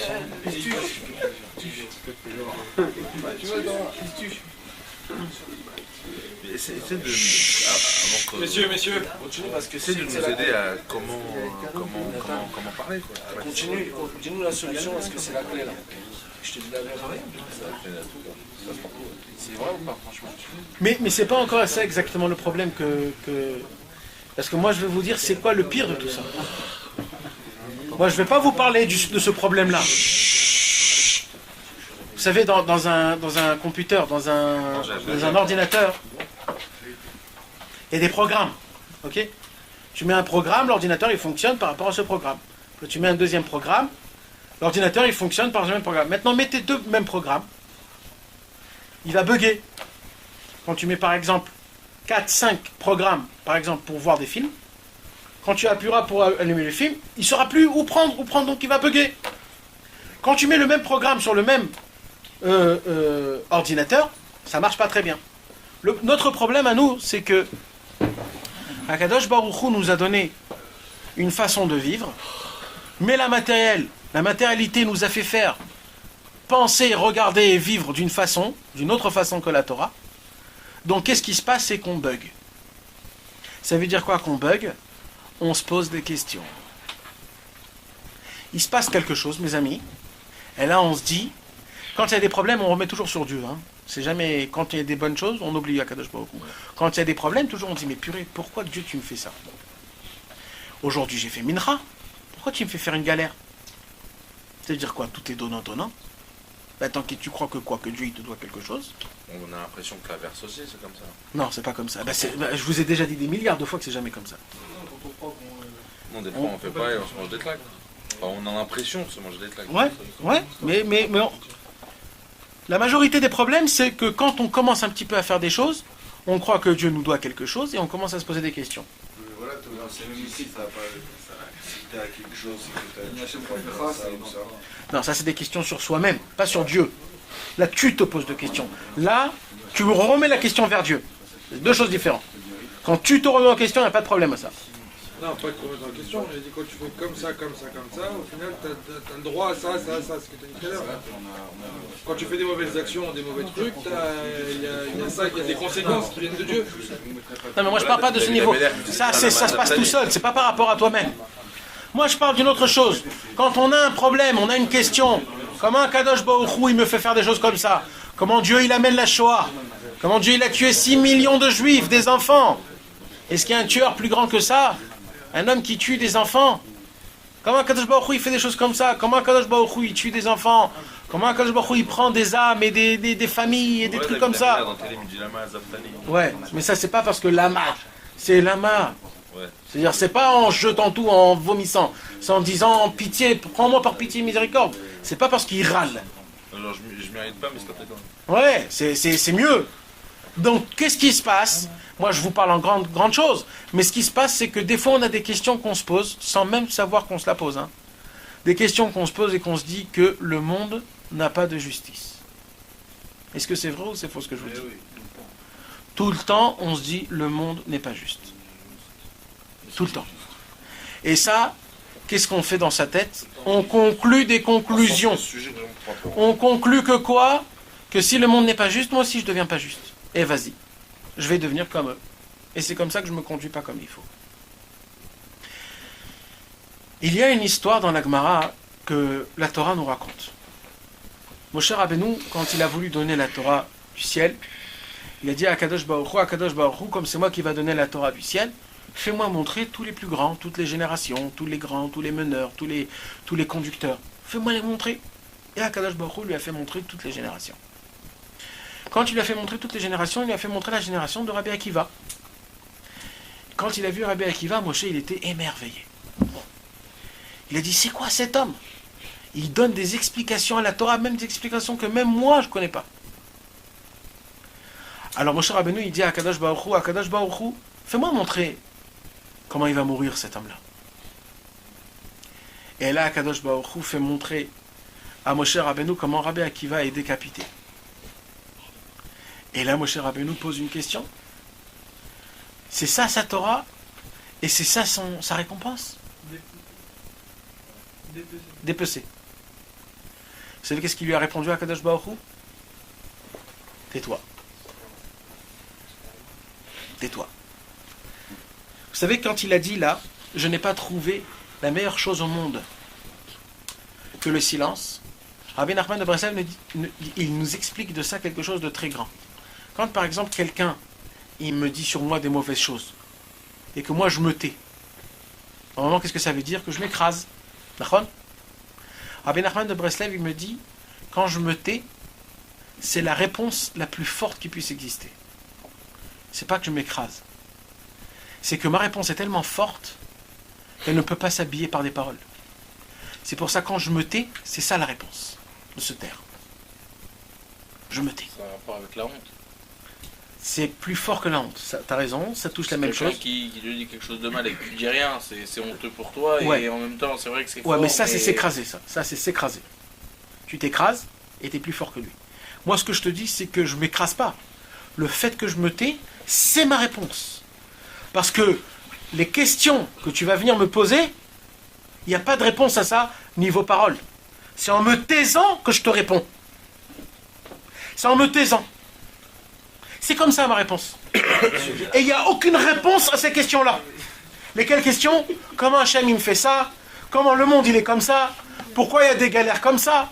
Pourquoi ainsi de suite et ainsi de suite? Plein de questions qu'on se pose tout le temps. Comment la personne elle arrive à cette notion de sheket quand elle a ses questions contre Dieu? Exact. Comment elle arrive à être D'abord, elle n'arrive pas tout de suite. Elle n'arrive pas, c'est un travail qui est très fort. Alors, mais d'abord, il faut que je vous explique où il est le problème. Vous savez où il est le problème? Le problème, c'est qu'en vérité, c'est que il y a une réponse à tout. Mais vous savez c'est quoi le problème? Je sais, je te regarde. Vous savez c'est quoi le problème? C'est que si je vais répondre à votre question, ma réponse va vous engendrer une autre question. Et quand je vais vous répondre une deuxième réponse, cette réponse va vous engendrer une troisième question. Et ainsi de suite. Ça finit jamais jusqu'à qu'on va se poser la question.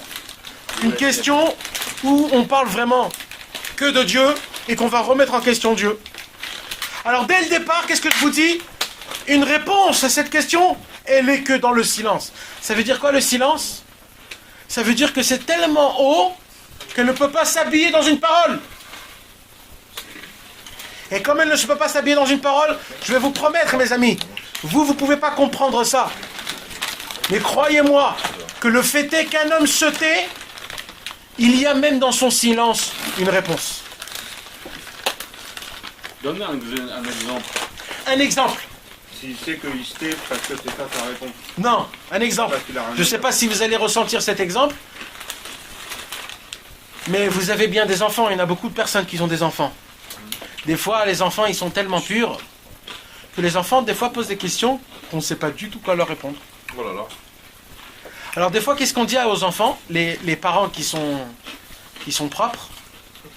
Ils ne répondent pas. Et l'enfant, il reçoit ça comme une réponse. Ah non. Si. Si, ça. Il faut une réponse. Mais même avec des gens, ça arrive ça. Des fois. Bien sûr. Ah, d'accord. Mais je dis les enfants parce que les enfants, ils sont purs. Moi j'ai une technique pour ça. Je dis t'as mchir là tzadik quand t'as comme tu vois. Non mais permettez mes amis. Vous savez pourquoi? Parce que les enfants, de se taire, c'est une réponse. La réponse se tient dans son silence. Son silence, c'est la réponse la plus haute niveau qui puisse exister. Quand Akadosh Baruch Hu a dit « Tais-toi, Moshe Rabbeinu », c'était la réponse. Moshe Rabbeinu a compris sa réponse. Rabbi Nachman de Breslev, hein? Là, c'est évident. Pourquoi c'est évident? C'est toi, genre, te mêle pas tes scandales de Mais pas du tout, c'est pas ça la réponse. C'est ce que je vous explique. C'est que le fait est de se taire, il a compris. Tu sais quoi, quand un employé vient et te dit... Il a compris quoi? Il a compris que ça Mais toi tu peux pas comprendre, Michael, mais lui il a compris. Lequel? C'est un employé que tu sais que t'as besoin de lui. Et qu'il te dit demain je viens pas, je regarde, tu fais... Ouais. Non mais là t'as répondu. Il a pas besoin de Là répondre. t'as répondu. Rapport, mon frère, tu me parles de ça. T'as pas répondu. T'as répondu avec Non, les c'est-à-dire, au lieu de dire non, tu viens parce que j'ai besoin de toi, c'est pire de pas répondre. C'est Bon, c'est ce qu'il a dit là. Ah non, c'est pas bon. un employé que t'as besoin de lui. Et il vient et te dit, bon, par contre, je m'en vais. Tu regardes, tu fais. T'as répondu. T'as fait quoi, mon frère, là? T'es en train de dire quoi? T'as pas répondu. Si t'as répondu, mais t'as répondu par des gestes, c'est la même chose. T'as répondu par un geste, par une expression. Oui, mais tu dis, le silence il est encore plus fort que si j'avais répondu. Non, le silence à ce moment-là, tu sais où il se trouve le silence à ce moment-là, Vincent? Le silence à ce moment-là, c'est quand il te parle. Mais ça c'est dans ton cerveau que ça fonctionne comme ça. Tu poses une question, tu lui dis je ne sais pas. C'est une réponse. Mais non, là il a répondu. Non. Il lui fait ça. Oui, mais lui il dit que c'est une réponse aussi, Nathan. Quand un enfant il se pose une question et que tu parles pas, il a eu sa réponse, il a dit. Quand un enfant il te pose une question, tu lui réponds pas. Le fait de ne pas répondre, c'est une réponse pour l'enfant. Oui, mais là, tu t'as dit, tu fais un geste, tu le regardes comme ça. Tu dois répondre. Non, ou alors Berlin, tu lui réponds pas. Sans arrête de contredire là, s'il te plaît. C'est de pas imaginer, c'est de ne pas penser à la réponse, ou c'est de pas le sortir. On fait que la réponse c'est Dieu. Non, c'est pas ça la question. Tu ne penses pas. Je réponds pas. Bien sûr. Tu lui réponds peut-être pas tout de suite à la parole. Non. C'est quand t'as pas la réponse, tu t'es. Tu t'es, exact. Ah, quand t'as pas la réponse. C'est pas que quand ça.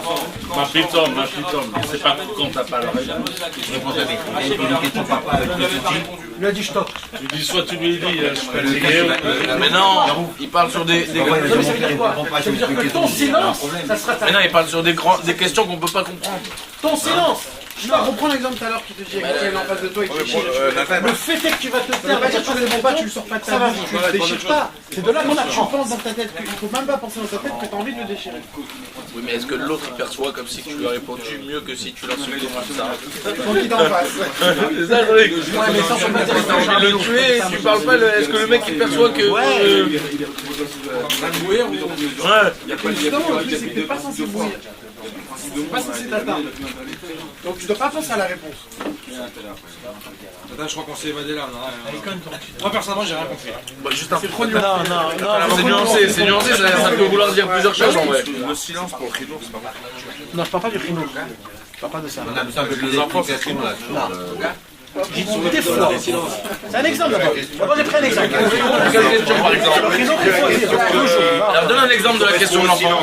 Tu sais quoi, attends, Parce que comme il a dit, si je Calcule pas. Non, je parle pas d'abord de tout le temps. J'ai dit des fois, il y a une question qui se pose. Comme quoi? Je sais pas comme quoi, je sais pas. Donne-nous un exemple, on ne comprend pas le sens là de silence.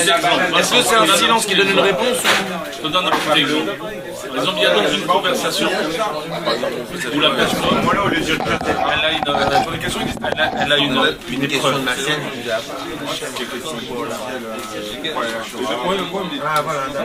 Par exemple, toi tu viens me voir, tu me dis, Dov, tu sais, tu te rappelles la mise en commun comme ça et comme ça et comme ça. Ah, tu dis, rapidement. Là, oui, bien sûr. Mais des fois, ils te disent, Ernira Hachem. Nathan, on est perdu, Nathan. Mais ça c'est quand tu sais un petit peu. Tu connais à peu près la réponse. Ça veut dire tu connais l'endroit où la personne a savoir si le silence, est-ce que c'est une réponse? Bon, je sais pas si la composition. C'est une réponse, le silence qui parle. C'est ça la question. C'est ça qu'on comprend pas. C'est est-ce que le silence est une réponse en elle-même faire ce qu'il a envie. ou le silence, tu t'écrases et tu dis rien. Soit Hachem pour lui, il va grandir, ça va grandir avec lui. Nathan. La personne officielle te demande. Bon, ça va pas là. Quelque chose. C'est qu'avec la parole, tu peux l'apprendre plus qu'avec les actes. Mais vous avez pas compris, mes amis. Mais j'ai donné juste un petit exemple très simple. Vous m'avez demandé un petit exemple, j'ai donné un petit exemple. Vous n'allez pas dire maintenant que c'est comme ça qu'il faut éduquer. Pourquoi M. Rabbeinu, par le fait qu'il a eu son silence, c'était cette réponse-là qu'il fallait comprendre. De comprendre tourner. Rabbi Nachman de Breslev il nous fait faire expliquer et comprendre. Et là, mes amis, je vais vous donner le secret de la racine d'où viennent les questions. Alors là, essayez de ne pas me couper, parce que si on coupe là, on va rien comprendre. Ok ? Et si on va un petit peu parler un tout petit peu de Kabbalah, un tout petit peu, mais on va rester vraiment juste pour comprendre juste des choses, d'accord ? On est obligé de dire quelques petits mots dessus. Au début, avant tout, il y avait Akadosh Baruch Hu qui remplissait tout de sa lumière. C'est ça. Avant, il y avait Dieu, son nom et sa lumière. Dieu, c'était quoi ? Son nom et sa lumière. Son nom et sa lumière étaient remplis partout. Il y avait encore Dieu et sa lumière. Maintenant, Akadosh Baruch Hu est monté dans sa pensée de créer ce monde-ci. Alors il s'est dit, où je peux créer ce monde ? Puisque il n'y a pas de place. Puisque ma lumière remplit tout. Alors qu'est-ce que je vais faire ? Je vais essayer de me contracter, d'enlever un petit peu de lumière. Quand je vais enlever un petit peu de lumière là où je ne serai pas, entre guillemets, il va enlever de sa lumière, c'est-à-dire il va s'enlever soi-même. Là-bas, dans ce contractement, dans ce grand vide qui s'appelle le Halal Apanoul, ce grand vide noir, Dieu va créer là-bas tous les mondes. Quand Dieu fait ça, il a créé là-bas tous les mondes et il a fait faire descendre sa lumière dans ce monde-là. Mais ce monde-là est en plein milieu d'un grand vide noir. Est-ce que vous avez compris jusqu'à là? Ouais, jusque-là ça va. Ouais? Tout comme il faut? Ok. Quand Dieu a créé ce monde-ci, comment il a créé ce monde-ci? On a dit avec la parole. Donc avant ce monde-ci, il n'y a pas de parole. Ok? Il dit Rabbi Nachman, toutes les questions viennent d'où? De ce grand vide. Dans ce grand vide, il n'y a pas de parole. Donc on ne peut pas répondre. Comment on répond? Par le silence. Parce qu'Akadosh Baruch Hu n'a pas encore créé le monde. Le monde a été créé dans ce monde-ci. C'est-à-dire... La parole a été créée dans ce monde. La parole a été créée dans ce monde-ci. Donc avant ce monde-ci, il n'y a pas de parole. Donc quand on pose des questions sur Dieu, comment Dieu il fait ça? Comment Dieu il fait ça? Comment ça se peut que le soleil il tourne autour de la terre et que c'est pas la terre qui tourne autour du soleil? Comment ça se fait qu'un homme il vient d'un chimpanzé? Comment ça se fait qu'on a trouvé des squelettes d'il y a 1 milliard d'années? Comment ça se fait qu'on a trouvé des rhinocéros et des dinosaures, etc., etc. Des questions qui remet tout en question, comme un Kadosh Baruch Hu. Ces questions-là, d'où ils viennent? Du grand vide noir, avant la création du monde. Les réponses, elles existent. Attends. On a dit encore une fois. Les réponses, ils existent, mais le problème c'est que si je vais te répondre, ça va endommager une autre question. Mais non, c'est pas notre niveau, nous. Voilà. Mais elles existent. Oui, bien sûr qu'elles existent, mais le problème c'est que notre... C'est quoi ces réponses? Michael Louzon, il faut que tu saches quelque chose. Ton cerveau et tous nos cerveaux à nous. On a 100% de cerveau et on utilise à peine 8%. De tous ces 8%-là, tu n'arrives pas à faire tes comptes. Tu veux commencer à comprendre c'est quoi la notion du temps, c'est quoi la notion de l'espace, comment Dieu a créé le monde. Mais même notre calcul de l'argent, on n'arrive pas à le faire. Ta femme, tu n'arrives pas à la comprendre. Tes enfants, tu n'arrives pas à les comprendre. Tes employés, tu n'arrives pas à les comprendre. Les banquiers, tu n'arrives pas à les comprendre. Comment tu veux comprendre le monde en entier? Tu veux que je te donne la réponse de tout, mais jamais tu vas comprendre. Ton cerveau, il est tout petit comme ça. C'est un cerveau humain. On ne doit même pas se poser des questions. On ne doit pas se poser de questions. D'un autre côté, Abraham, il a reconnu Dieu en se posant des questions. Jamais de la vie. À quoi? Jamais de la vie. En cherchant. Comment on cherche? En cherchant. Comment on cherche? Je sais pas. Je sais pas. Il demande, il essayait de faire ce qu'il veut. En posant des questions. Oui, mais pas ce genre de questions. Là, on parle de genre de questions quand on remet la faute sur Dieu, quand on dit comment Dieu il fait ça, comment ça se fait de ça que... Non. Voilà, c'est des questions qu'on a, c'est pas des questions de remettre... Michael Louzon. Mais ce qui veut dire, c'est que ces questions-là, ils vont ramener à... Michael, sache une chose, mon frère. Ça parle derrière. Je vous vois. Messieurs. Il y a un très grand problème. Le grand problème du Yetzer Hara, c'est la réussite qu'il a fait dans le monde, qui nous a convaincus qu'il n'existe pas dans ce sujet-là. Le Yetzer Hara, mon ami, il pose toutes ces questions en toi sans que tu le saches. Quand je vous dis, ouais, mais non, on ne se pose pas de questions là. C'est vrai, là, jamais on se pose des questions. Eh bien, sachez une chose, mon ami. Et je vous l'ai déjà dit, Rabbi Nachman de Breslev, il a dit, le jour où tu ne parles pas avec Dieu, tu apprends avec le Yetzer Hara un cours de philosophie. Un cours comme quoi Dieu n'existe pas. Sans que tu le saches. Sans que tu le saches. Donc ne me dis pas que tu n'as pas ces pensées-là. On a tous ces pensées-là, qu'on le sache ou qu'on ne le sache pas. On a tous ces pensées-là. Comment Dieu me fait ça? Est-ce que Dieu vraiment il existe? Mais là je te pose une vraie question, une vraie question. Si vraiment on se met dans notre tête que Dieu est juste là, est-ce qu'on va être comme ça, s'asseoir comme ça, en train de fumer, rôter, parler? Vraiment. Silence. Alors mes amis, alors on n'a pas cet émouna-là. Mais en vérité, il est là bien. Dans la halakha, il y a écrit la première halakha, Shiviti Hashem Leneti Tamid.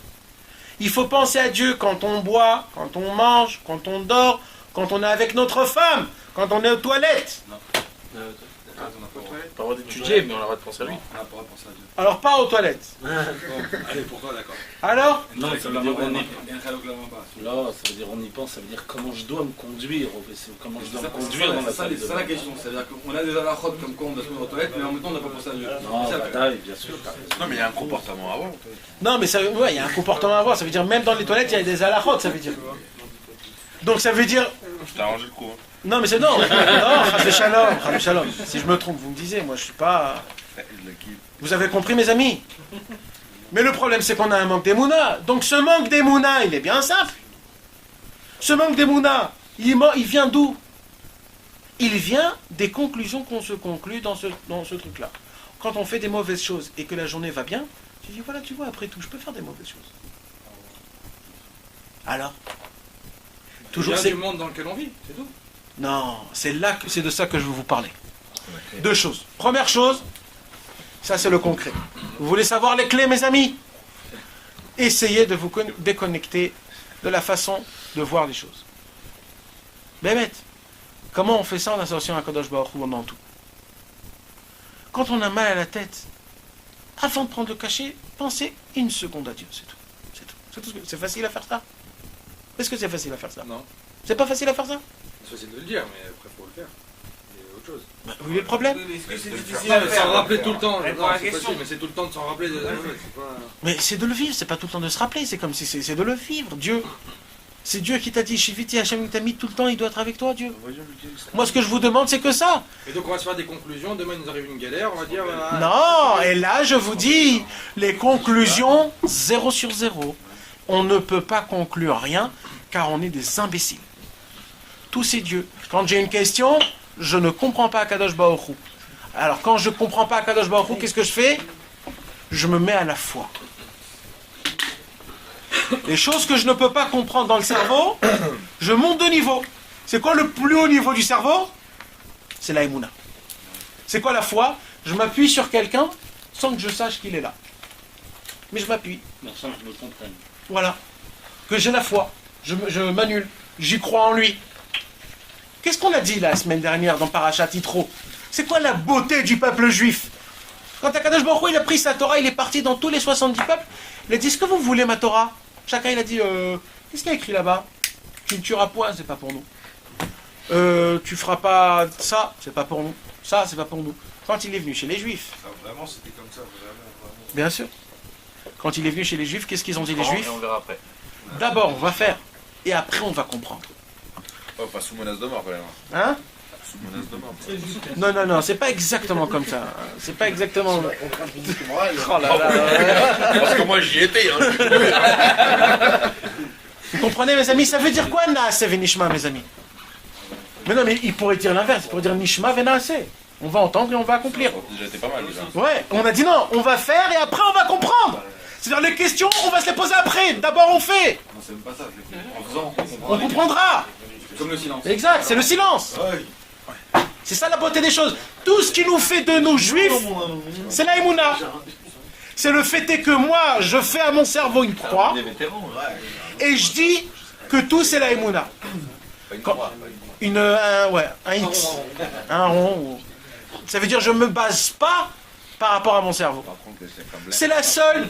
On a dit c'est quoi la différence entre les animaux et les hommes? On a dit c'est la parole.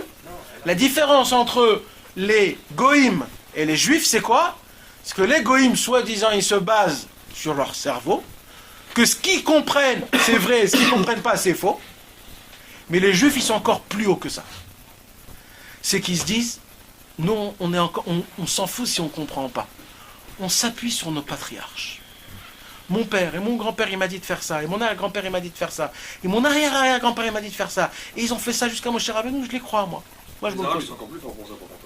Pourquoi? Les gens, ils arrivent à se tuer parce qu'on leur a dit que... c'est les teufs, ça. Parce qu'on leur a dit que quoi? Ils ont perdu leur sabre. Parce qu'on leur a dit que quoi? Parce qu'ils se sont posés sur On leur a promis des... On leur a promis 72 vierges. sur la foi. Non, c'est sur son truc. C'est pas sur ses trucs. Alors arrête, s'il te plaît. C'est pas du tout ça. C'est 100% Tahava. Qu'est-ce qu'on leur a promis? 72 vierges. Bien sûr, qu'est-ce que tu crois?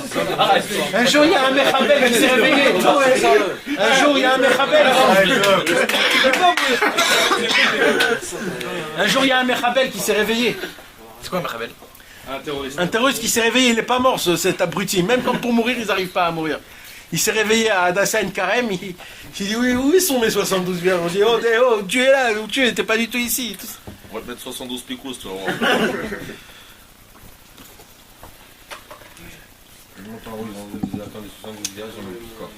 Donc mes amis, deux choses très importantes, je répète. Essayez de vous déconnecter de ce monde. C'est quoi de se déconnecter de ce monde? C'est d'essayer de trouver Dieu. N'essayez pas de remplacer Dieu par un camol, par un dollar, par un euro, par un dentiste. N'essayez pas de remplacer Dieu. Quand il y a une galère, mes amis, c'est parce qu'on n'était pas franc avec Dieu. Alors faites ce que vous avez envie de faire, mais passez d'abord par Dieu. Pensez à lui. Qu'est-ce qu'une femme demande à son mari? J'ai besoin juste que tu penses à moi. C'est tout. Bien sûr. Juste pense à moi. Ne m'oublie pas. C'est ce qu'il te demande, Dieu, mon ami. Mais c'est-à-dire quoi, penser à lui? Juste de penser à lui. Quand je vais chez le docteur, moi, quelqu'un est malade, il va chez le docteur. Il faut c'est-à-dire quoi, penser à Dieu? Tu dis, Ribono Shalom, je sais que ce docteur-là, il est rien dans l'affaire et tout passe par toi. Alors pourquoi j'y vais?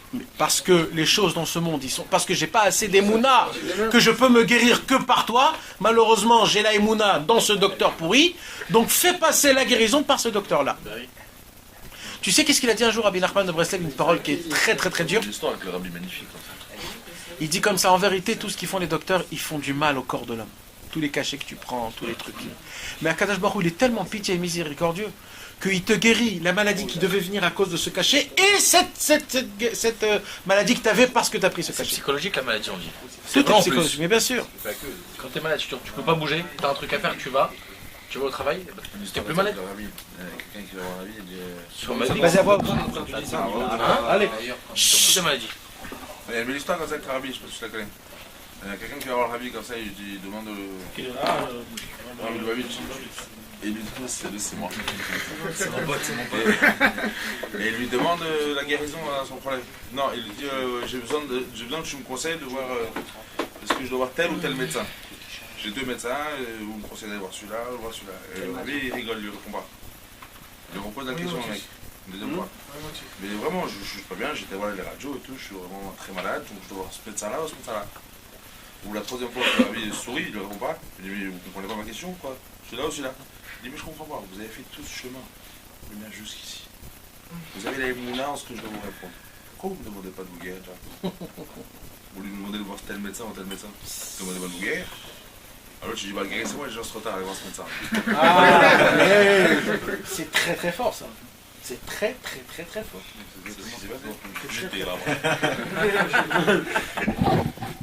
Vous savez, un jour il y avait un jour dans une classe, une vraie histoire, hein, mes amis. Il y avait un jour dans une classe, vous savez, en Israël, malheureusement, on n'a pas trop la patience avec les enfants. Les enfants d'Israël, c'est des enfants qui sont...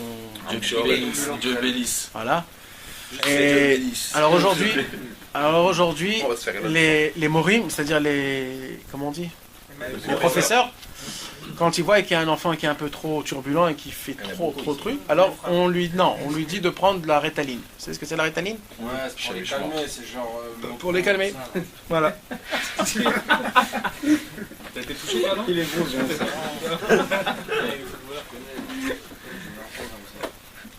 Un jour, il y avait un professeur qui appelle les parents d'un enfant et ils disent écoute, votre enfant il est très gentil, très sympa, très truc, mais il a un seul problème, c'est que il me renverse toute ma classe. Alors moi je vous conseille de lui donner chaque matin un petit cachet de Ritaline. Et ça sera bien pour lui, ça sera bien pour moi, ça sera bien pour tout le monde. Et on a déjà vu que le Ritalin, ça fait pas de problème, etc., etc., etc. Alors les parents ils disent ouais, mais ça, il va être touché, il va être dépendant, et etc. Ça va lui faire honte et tout ça. Alors il dit le Rav, ne vous inquiétez pas, je vais m'arranger de ce problème-là. Le professeur, je vais m'arranger de ce problème-là. Je dis ok. Le matin,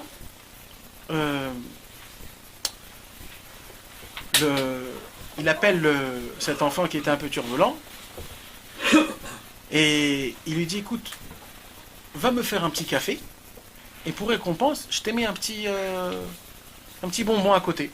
Avale-le. Alors, il est parti et c'est ce qu'il a fait. Après 2-3 semaines, vraiment, tout a changé. Tout a changé. Il appelle les parents et il vous dit, vous voyez, tout va comme il faut. Maintenant, Baruch Hashem, il est gentil, il est aimable, il est comme il faut, tout va bien. Les parents, ils étaient très contents. Les parents, ils attendent l'enfant qui vienne. L'école, il dit, comment ça va et tout ça, et comment... Il dit, qu'est-ce qui se passe? Il y a quelque chose qui a changé parce que, soi-disant, les parents, ils n'étaient pas au courant, puisque c'était tout le Rav le professeur. Alors, l'enfant, il raconte comme ça à ses parents, il dit, je sais pas pourquoi, mais le Rav, chaque matin, il me demande de faire un café au lait. Et il me donne à côté un bonbon. Ce bonbon, il était complètement horrible. Alors, je me suis dit que ce bonbon, je vais le mettre dans son café. C'est une vraie histoire. C'est une vraie histoire. Le malade mental, c'était le professeur. C'était le professeur. C'est lui qui était surexcité en vrai. Vous voyez comment les choses aujourd'hui, ils sont, mes amis. On voit des choses. On voit des choses dans le monde. On accuse le monde en entier. Mais c'est qui le plus naze dans l'histoire? Vous connaissez la blague? Qu'il y a quelqu'un qui voyage dans le périph' et il entend dans la radio, attention, attention, il y a un malade mental qui voyage en contresens. Le mec, il se dit, mais il est fou ce truc de radio, c'est tout le monde qui voyage à contresens.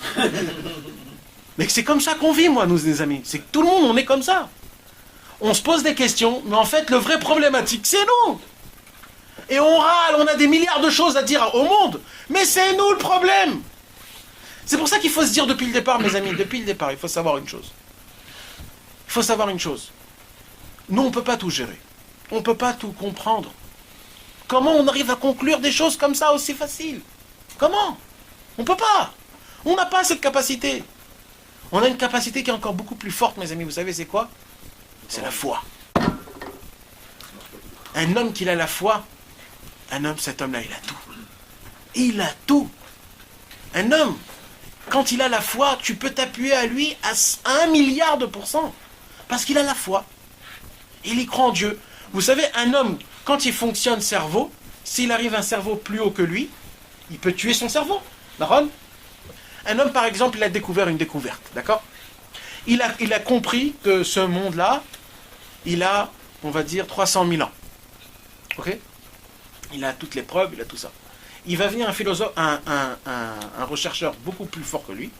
Il va lui faire montrer comme quoi il a pas raison. Il peut le casser. Maintenant, quelqu'un qui fonctionne d'après la foi, personne au monde ne peut venir le bouger. Parce que c'est pas logique. La foi, c'est contre la logique. Si j'y crois en Dieu, pourquoi? Je sais pas, c'est comme ça. Il n'y a rien au monde qui peut t'exploser. Le cerveau, il suffit d'un autre qui est plus intelligent que toi pour qu'il te casse. Mais un homme qui a la foi en Dieu, il n'y a rien au monde qui peut le bouger. Rien. Et c'est ça qui fera que tout dans sa vie sera aussi fort. Aussi fort. La foi peut faire que je prends un téléphone, je parle avec un client, même que je lui dis des bêtises, parce que j'ai la foi que je vais le gagner ce client, je l'attrape. Je vous promets. Mais je vous promets. Même s'il ne fonctionne pas d'après le fonctionnement normal. La volonté. C'est le fait est qu'un homme, il a une confiance en lui, qu'il a une foi qui est exceptionnelle.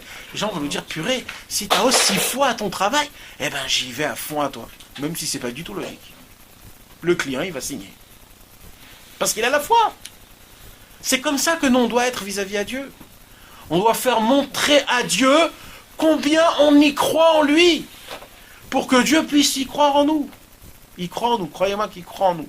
Il attend juste le réflexe que nous, on y croit en lui. Qu'on lui fait montrer combien on s'appuie à Kadosh Baruch Hu. Combien on est prêt à se mettre à lui, même si la logique est contre. C'est ça la plus grande beauté et le plus grand honneur. Et quand des fois il y a des questions, il faut se taire. Parce que quand on se tait, on dit au cerveau, cerveau dégage, maintenant c'est la foi. Et quand on parle de foi, il n'y a rien à dire. C'est la foi. Et Mouna. Voilà mes amis.